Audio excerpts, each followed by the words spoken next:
Hello everyone. तो मुझे बताएं, लास्ट हमने जो टॉपिक पढ़ा था वो आई रिमेंबर हमने एटॉमिक मॉडल्स जितने भी थे उनको कवर किया था और मैक्स प्लैंक की क्वांटम थ्योरी देखी थी, नील बोहर का मॉडल देखा था और वहाँ पे एक टॉपिक आया था हाइड्रोजन स्पेक्ट्रम। मैं थोड़ा सा रिपीट कर देती हूँ जो हमने लास्ट क्लास में कवर किया था।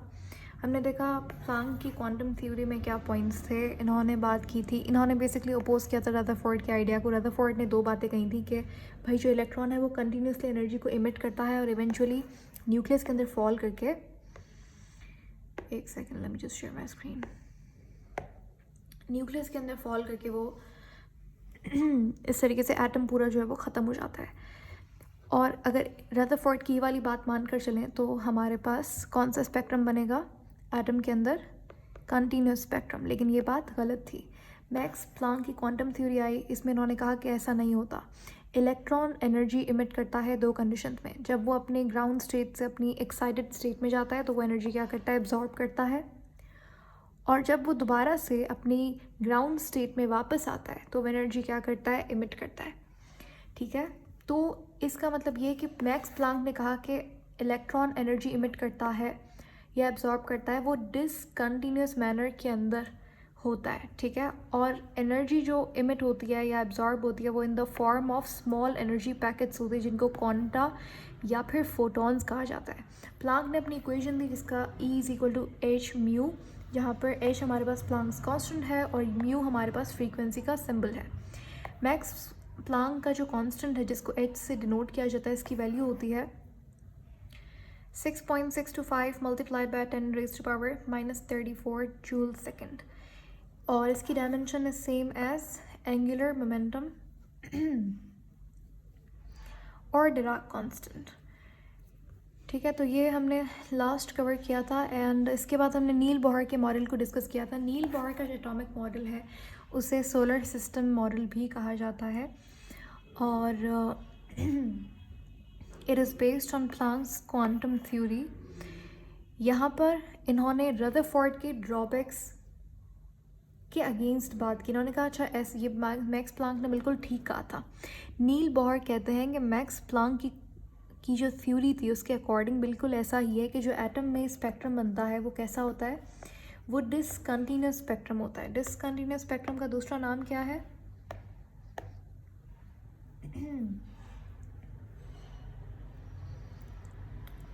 लाइन स्पेक्ट्रम बोल सकते हैं हम डिसकंटिन्यूस स्पेक्ट्रम को। तो रदरफोर्ड ने कहा था कि एटम में कौन सा स्पेक्ट्रम बनता है? कंटिन्यूस, जो कि सही नहीं थी बात। उसके बाद according to Max Planck's theory या फिर according to Niels Bohr's atomic model, atom में कौन सा स्पेक्ट्रम बनता है? डिसकंटिन्यूस या फिर लाइन स्पेक्ट्रम।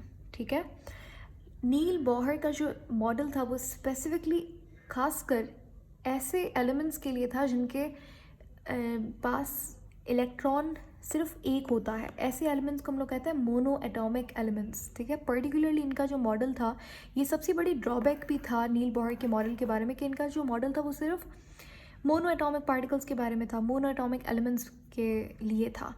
बाकी हमारे पीरियोडिक टेबल में जितने भी पॉली एटॉमिक एलिमेंट्स हैं उनका क्या? ठीक है, तो ये एक बड़ा मसला था इनके मॉडल में, तो ये सबसे बड़ा ड्रॉबैक था नील बोहर के मॉडल में। लेकिन इसके बावजूद भी नील बोहर का मॉडल बहुत ज़्यादा एक्यूरेट था, एडवांस था एज़ कम्पेयर टू जितने अब तक मॉडल आ चुके थे। अब जैसे मेरे पास अगर एग्जांपल लूँ, मैं पीरियोडिक टेबल में सिर्फ हमारे पास एक ही मोनो एटॉमिक पार्टिकल है जो कि है हाइड्रोजन। लेकिन अगर मैं इस तरीके से आयंस बना दूँ, हीलियम पॉजिटिव, लिथियम 2 पॉजिटिव, ठीक है, तो ये इनके पास देखो लिथियम 2 पॉजिटिव के पास एक इलेक्ट्रॉन होगा। समझ गए ये कैसे एक लिथियम 2 पॉजिटिव कैसे मोनो एटॉमिक होगा? ये बात समझ आई है आपको कि क्यों मैंने यहाँ पे लिथियम 2 पॉजिटिव का या फिर हीलियम पॉजिटिव का यहाँ पर मैंने इन्हें मोनो एटॉमिक क्यों कहा है? पहले तो ये बात सही है कि ये मोनो एटॉमिक है या नहीं?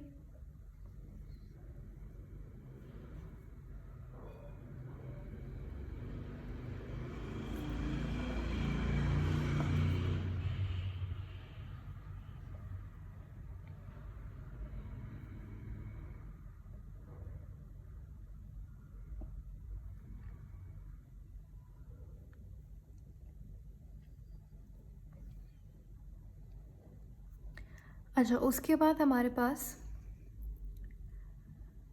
मैंने आपसे कहा था कि हमारे पास जो एटम होता है उसके अंदर इस तरीके से शेल्स होते हैं, KLMNNOP, इस तरीके से शेल्स होते हैं, ठीक है। इनको आप शेल्स या फिर ऑर्बिट भी कह सकते हैं।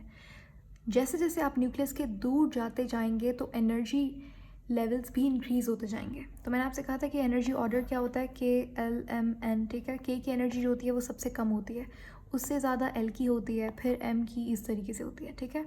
अगर मेरे पास ये न्यूक्लियस है, यहाँ पे ये के है और ये एल है, यहाँ पर के के अंदर मेरे पास इलेक्ट्रॉन है, हमने एनर्जी दी, समझ लीजिए मैंने इसको यूवी एनर्जी, यूवी रेज दे दी इस एटम को। तो इलेक्ट्रॉन ने वो एनर्जी को एब्जॉर्ब किया, ये एक्साइट होके अपने हायर एनर्जी लेवल पे चला गया, ठीक है। जितनी भी एनर्जी इसने एब्जॉर्ब की है उसकी वजह से अपने हायर लेवल में चला गया, समझ लें एल के अंदर। लेकिन अब क्योंकि ये इसकी एनर्जी जो है वो हाई है एज़ कम्पेयर्ड टू के के मुकाबले, इसलिए इलेक्ट्रॉन यहाँ पे ज़्यादातर रह नहीं पाता। इसकी पर्टिकुलर वैल्यू होती है कि इतने सेकंड्स, माइक्रो सेकंड्स ये रहता है यहाँ पे और दोबारा से अपनी ग्राउंड स्टेट में वापस आता है। क्योंकि देखो हर चीज़ को स्टेबिलिटी चाहिए होती है। जहाँ पर एक चीज़ आपने याद रखनी है कि एनर्जी जो है वो इन्वर्स होती है स्टेबिलिटी के। जितनी ज़्यादा एनर्जी होगी उतनी कम स्टेबिलिटी होगी, ठीक है। ज़ाहिर है अगर किसी बच्चे में बहुत ज़्यादा एनर्जी है तो वो, आपने देखा, वो बहुत अनस्टेबल होता है। he or she will jump here and there, ठीक है। तो इस तरीके से समझ लें कि एनर्जी ज़्यादा है तो स्टेबिलिटी कम है, वो बहुत, या फिर आप ऐसे भी समझ सकते हो कि एनर्जी जो है वो डायरेक्टली प्रोपोर्शनल होती है रिएक्टिविटी के, ठीक है। तो अब जैसे न्यूक्लियर एटम्स जो हमारे पास रेडियो एक्टिव एलिमेंट्स होते हैं उनके पास एनर्जी बहुत ज़्यादा होती है, जिसकी वजह से वो बहुत ज़्यादा रिएक्टिव होता है या फिर बहुत कम स्टेबल होते हैं। तो दोनों बातें ये सही हैं। उसके बाद हमने बात की थी कि बोहर्स एटॉमिक मॉडल में नील बोहर ने क्वांटाइजेशन का कॉन्सेप्ट दिया था। इन्होंने कहा था कि हर शेल का अपना एक फिक्स्ड एंगुलर मोमेंटम होता है। अभी तक हमने कोई नई बात नहीं पढ़ी, ये उन बच्चों के लिए जो कल की क्लास में नहीं आए थे। तो खैर बोहर्स क्वांटाइजेशन के अंदर हमने कहा, नील बोहर कहते हैं, मैं नहीं कह रही, उन्होंने कहा था कि इलेक्ट्रॉन्स रिवॉल्व करते हैं न्यूक्लियस के इर्द गिर्द और ऑर्बिट्स के अंदर वो रिवॉल्व करते हैं, ठीक है। मेरे पास के है, एल है, एम, एन, ये मेरे पास ऑर्बिट्स हैं या फिर शेल्स आप इन्हें बोल सकते हैं। तो इलेक्ट्रॉन जिस भी ऑर्बिट में रिवॉल्व करता है उस ऑर्बिट की एक फिक्स्ड एनर्जी तो होती ही होती है, उसका फिक्स्ड एंगुलर मोमेंटम भी होता है, ठीक है। तो के का अपना एंगुलर मोमेंटम होगा, एल का अपना होगा। इन्होंने नई बात वो ये की कि इलेक्ट्रॉन रिवॉल्व करता है ऑर्बिट में जिसकी फिक्स्ड एंगुलर मोमेंटम होता है। ये जो एंगुलर मोमेंटम है ये integral is the integral multiple of h upon 2 pi. Integral multiple का मतलब है कि मल्टीप्लाई करवा देंगे आप h अपॉन 2 पाई को n की वैल्यू से। इंटीग्रल मल्टीपल, n हमारे पास क्या है, नंबर ऑफ शेल। अगर k है तो मेरे पास n क्या होगा, 1, L है तो n क्या होगा, 2। तो इस तरीके से ये हमारे पास फार्मूला बनेगा कि L बराबर है h upon 2 pi multiplied by n, ठीक है। अब मैंने आपको बताया था कि इस तरीके से आपसे पूछेंगे फर्स्ट शेल क्या एंगुलर मोमेंटम क्या होगा, तो आपने कुछ नहीं, आपको वो जनरली MCQs में क्या होता है, वो आपको पाई की टर्म में पूछेगा। आपने क्या करना है, आपने n की वैल्यू यहाँ पे 1 रख देनी है। तो फर्स्ट शेल के लिए angular momentum in terms of pi क्या होगा, h अपॉन 2 पाई। सेकेंड शेल के लिए इसी तरीके से हमारे पास क्या हो जाएगा, n की वैल्यू 2 रख देंगे, तो 2 ये कैंसिल हो जाएगा, ये हो गया h अपॉन पाई। इस तरीके से ये हमारे पास वैल्यूज़ निकल आएंगी। एंड देन हमने कहा था कि नील बोहर के मॉडल का सबसे इम्पॉर्टेंट पॉइंट मैं आपको बताती हूँ, आपने याद क्या क्या करना है। पहली बात आपको ये पता होनी चाहिए कि जो नील बोहर एटॉमिक मॉडल था वो स्पेशली मोनो एटॉमिक एलिमेंट्स के लिए था। दूसरी चीज़ आपने याद रखनी है कि नील बोहर ने कहा था कि जो एंगुलर मोमेंटम होता है वो इंटीग्रल मल्टीपल होता है h अपॉन 2 पाई का। तो उन्होंने ये बात भी उन्होंने की थी। Last but not the least Niels Bohr ने कहा था कि इन्होंने कॉन्सेप्ट दिया था हाइड्रोजन स्पेक्ट्रम का। तो आज का हमारा टॉपिक है hydrogen spectrum. Okay, give me a thumbs up यहाँ तक अगर सारी चीज़ें क्लियर हैं तो। पिछले वाला हर टॉपिक अगर आपको क्लियर है तो फिर हम हाइड्रोजन स्पेक्ट्रम करते हैं।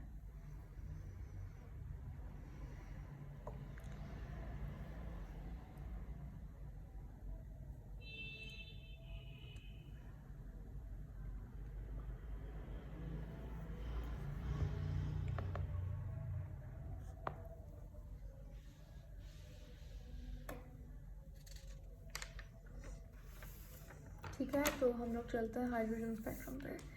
इसको बहुत डिटेल में नहीं डिस्कस करेंगे क्योंकि ये कोई, मैं आपको इंटरमीडिएट नहीं पढ़ा रही। यहाँ पे हम लोग जस्ट वो बात डिस्कस करेंगे जो आपके लिए एप्टीट्यूड के हवाले से इम्पॉर्टेंट है। ठीक है, तो हाइड्रोजन स्पेक्ट्रम हमारे पास, हम लोग एक एग्जांपल लेते हैं। मेरे पास यहाँ पर एक, अच्छा चलें सबसे पहले बेसिक कॉन्सेप्ट की बात करते हैं। ये है क्या स्पेक्ट्रम? सबको पता है, जब भी हमारे पास जो वेव्स हैं वो एनर्जी, फ्रीक्वेंसी या फिर वेवलेंथ के बेसिस के ऊपर इंक्रीजिंग या फिर डिक्रीजिंग ऑर्डर के अंदर अरेंज हो जाए तो उस अरेंजमेंट को स्पेक्ट्रम कहते हैं। ठीक है, जैसे हमारे पास, आपने विबग्योर का नाम सुना होगा, जो सन से हमारे पास रेज आती हैं वो इस तरीके से होती हैं, जैसे रेनबो बनता है, आपने देखा होगा। तो वो on the basis of their frequency आप बोल सकते हो, या फिर वेवलेंथ, या फिर एनर्जी के बेसिस पे इस तरीके से अरेंज हो जाती है। जो कलर्स होते हैं हमारे पास, violet, indigo, blue, green, yellow, orange, red. ठीक है, तो ये हमारे पास, इसको हम लोग स्पेक्ट्रम कहते हैं। फिर स्पेक्ट्रम दो तरीके का होता है, एक होता है डिसकंटिन्यूस स्पेक्ट्रम, एक होता है कंटिन्यूस स्पेक्ट्रम। खैर, हमारा टॉपिक जो है वो हाइड्रोजन स्पेक्ट्रम है। मैं आपको डिसकंटिन्यूस और कंटिन्यूस स्पेक्ट्रम फिर आगे जाके हम लोग इस पे भी हो सका तो बात करेंगे। लेकिन हाइड्रोजन स्पेक्ट्रम जिसके बारे में नील बोहर ने बात की थी, वो क्या चीज़ था? अगर हमारे पास एक डिस्चार्ज ट्यूब है, ठीक है, समझ लीजिए ये हमारे पास एक डिस्चार्ज ट्यूब है। इस ट्यूब को हमने कनेक्ट कर दिया है एक अदद बैटरी के साथ। यहाँ पर हमारे पास दो तरीके की रॉड्स रखी हुई हैं। एक है पॉजिटिवली चार्ज, जो कि बैटरी के पॉजिटिव टर्मिनल से कनेक्टेड हो गई, तो इसे हम लोग क्या कहेंगे? कैथोड, जो कि पॉजिटिव होती है। और यहाँ पे होती है जो कि बैटरी के नेगेटिव टर्मिनल से कनेक्टेड है, वो क्या हो जाएगी? एनोड। कैथोड, कैथोड नेगेटिव होती है, पॉजिटिव होती है एनोड। अब समझ लीजिए आपको पता है कि किस तरीके से रेस प्रोड्यूस होती है। अगर मुझे यहाँ पर, मैंने यहाँ पे कोई भी आप गैस फिल कर दो, चलिए हम लोग हाइड्रोजन, सबसे सिंपलेस्ट गैस जो है वो फिल कर लेते हैं। जब हाइड्रोजन गैस मैंने यहाँ पे फिल कर दी, प्रेशर मैंने बहुत हाई रखा, सॉरी प्रेशर आप बहुत लो रखेंगे। मैंने आपसे ये पॉइंट हमने शायद मिस कर दिया था लास्ट कुछ लेसन्स में, जहाँ पे हमने कैथोड रे डिस्कवरी और फिर एनोड डिस्कवरी को डिस्कस किया था। आपने याद रखना है कि जो प्रेशर होता है वो बहुत कम होता है, 0.01 टोर प्रेशर होता है। This is important, you need to learn this. उसके बाद वोल्टेज बहुत हाई रखते हैं, 5000 से तकरीबन 10,000 वोल्ट का वोल्टेज या फिर पोटेंशियल डिफरेंस होता है। ऐसा क्यों? बिकॉज आपको पता है, मैंने आपको चीज़ बताई थी पहले भी कि जो गैस होती है, it's a very good insulator. Gas से इलेक्ट्रिसिटी कंडक्ट करवाने के लिए हम लोग कुछ कंडीशंस प्रोवाइड करते हैं ताकि गैस एज अ कंडक्टर काम करे। ठीक है, तो इसीलिए आपको प्रेशर कम रखना है, वोल्टेज ज़्यादा रखना है, ताकि गैस को एक तो लार्ज स्पेस मिल जाए और उसकी कंडक्टिविटी थोड़ी सी है वो अच्छी हो जाए। ठीक हो गया। अच्छा, तो अब समझ लीजिए हमने यहाँ पे अब होता क्या है, आपने ये डिस्चार्ज ट्यूब में, और फिर हमने जब कैथोड एनोड रेज की डिस्कवरी में बात की थी, समझ लीजिए यहाँ पे हमने कुछ कैथोड रेज, जब इसको करंट प्रोवाइड किया, तो यहाँ से क्या हुए? इलेक्ट्रॉन्स चलना शुरू हुए। और इलेक्ट्रॉन्स जब कैथोड रे से यहाँ पे तेज़ी से, क्योंकि हमने वोल्टेज बहुत ज़्यादा दिया है, तो इसलिए electrons, fast moving electrons cathode ray से निकल के एनोड की तरफ जाने लगे। ऐसे ही होता है नेगेटिव चार्ज जब पॉजिटिव की तरफ मूव करेगा।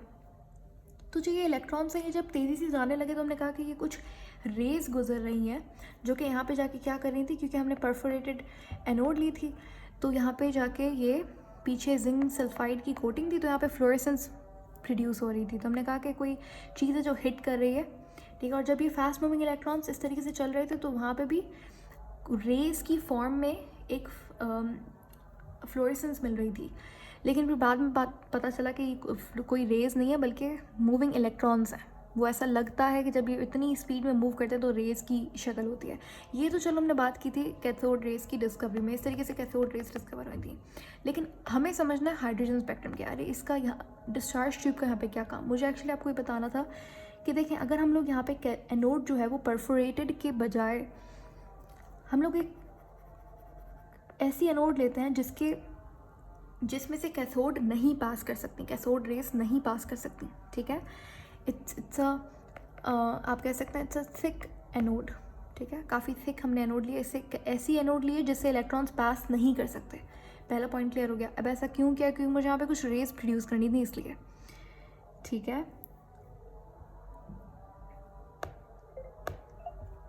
चलें, अब क्लियर है मेरी वॉइस?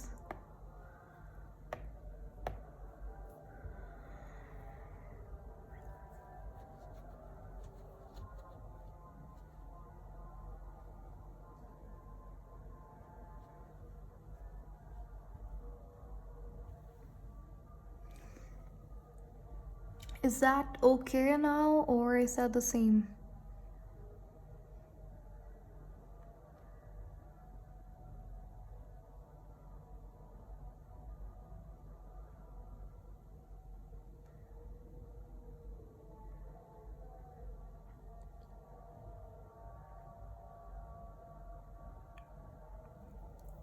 ओके, एनीवेज एक सेकंड, मैं इसको फिक्स करते हैं हम लोग, लेकिन मैं ये जस्ट एक बार ये कंप्लीट कर लूँ।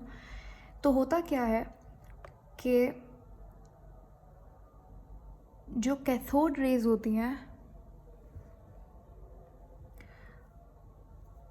अच्छा इन शॉर्ट में बताती हूँ, यहाँ पे जो कैथोड रेज होती हैं वो जब यहाँ से इलेक्ट्रॉन्स मूव करना शुरू होते हैं तो ये क्योंकि यहाँ पे एनोड हमने बहुत थिक ली हुई होती है, ठीक है, जिसकी वजह से ये जो कैथोड रेज हैं ये पास नहीं कर पाती एनोड से, और जब ये इलेक्ट्रॉन्स स्ट्राइक करते हैं एनोड पे तो यहाँ पे क्या प्रोड्यूस होती है? यहाँ पे कोई एक अलग तरीके की वेव्स प्रोड्यूस होती हैं।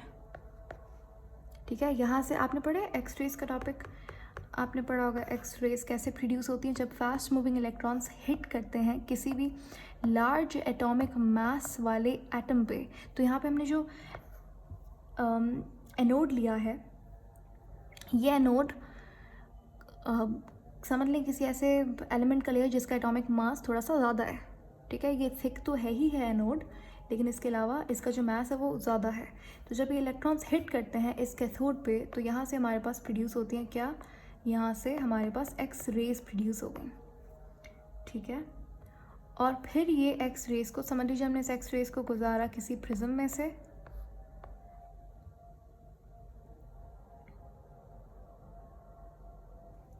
तो हमने देखा कि यहाँ पर हमारे पास एक अलग तरीके की, जब इस एक्स रेज को हमने गुजारा एक प्रिज्म में से तो हमें जैसे वेबग्योर मिलता है, जब आप सनलाइट को एक प्रिज्म में से गुजारते हैं तो हमें इस तरीके से वायलेट, इंडिगो, ग्रीन, ये इस तरीके के कलर्स मिलते हैं।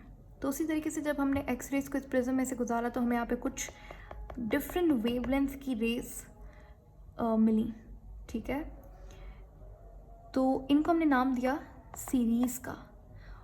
और हाइड्रोजन, क्योंकि हमने यहाँ पे हाइड्रोजन गैस ली थी और उसकी वजह से ये स्पेक्ट्रम बना है, तो इसको हम लोग कहते हैं हाइड्रोजन स्पेक्ट्रम। इसमें क्या होता है, जब एक हाइड्रोजन एटम के ऊपर, अब इसको एटॉमिक लेवल पे समझते हैं। ठीक है, अब जब इसको एटॉमिक लेवल पे हम लोग समझेंगे तो एक second, I will fix that. अच्छा, जब इसको एटॉमिक लेवल पे हम लोग समझेंगे तो देखिए हमारे पास जब इसको एनर्जी मिल रही है, ये के शेल है और ये हाइड्रोजन का एटम है। यहाँ पर हमारे पास क्या है? यहाँ पे हमारे पास इलेक्ट्रॉन है के शेल में, ये हाइड्रोजन की बात है, ये एक हाइड्रोजन का एटम है। जब मैं इसको एनर्जी देती हूँ, ठीक है, समझ लीजिए एनर्जी मैंने फास्ट मूविंग देखो फास्ट मूविंग इलेक्ट्रॉन भी तो एनर्जी की फॉर्म है, हमने यहाँ पे इसको कोई भी एनर्जी की फॉर्म दी तो ये इलेक्ट्रॉन है वो एक्साइट होकर कहाँ चला गया? अपने हायर एनर्जी लेवल में चला गया, एल में चला गया। तो वो कहते हैं जब ये इलेक्ट्रॉन दोबारा से अपनी ग्राउंड स्टेट में आएगा तो ये एनर्जी को क्या करेगा? इमिट करेगा। तो हाइड्रोजन स्पेक्ट्रम हमें ये बताता है कि इलेक्ट्रॉन जब किसी भी हायर एनर्जी लेवल से के में आएगा, के में दोबारा से जंप करके आएगा, तो यहाँ पे हमारे पास जो एनर्जी इमिट होगी वो होगी यूवी रेज। ठीक है, तो इस सीरीज़ का एक नाम है, इसको कहते हैं लेमन सीरीज़। ओके, चलो मैं इसको हम लोग नेक्स्ट वीडियो में दोबारा से डिस्कस करेंगे, तो आप पार्ट 2 देखिएगा। And meanwhile I can fix the sound and everything.